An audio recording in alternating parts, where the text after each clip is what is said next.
Okay guys, good morning. Ayan, nag-start na naman po kaming kumuha ng sweet potato. So ayan, salamat sa laging order guys.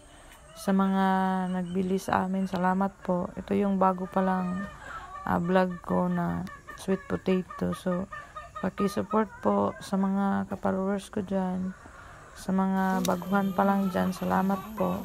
So hindi po siya madali. So ayan, nandito po kami sa aming maliit na ayan, garden. So mahirap yung nag-aararo guys bilang isang magsasaka.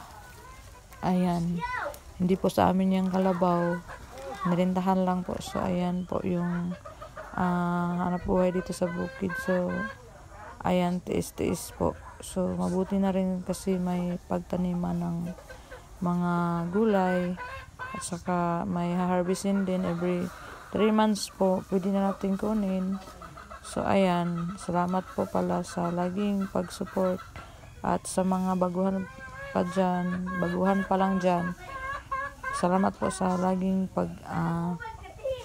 pag-engage at saka like at saka pag-views. Salamat sa inyong lahat. So ayan yung bunga or ayan yung sweet potato. So sama ko pala yung partner ko dyan. So thanks for watching. Bye bye.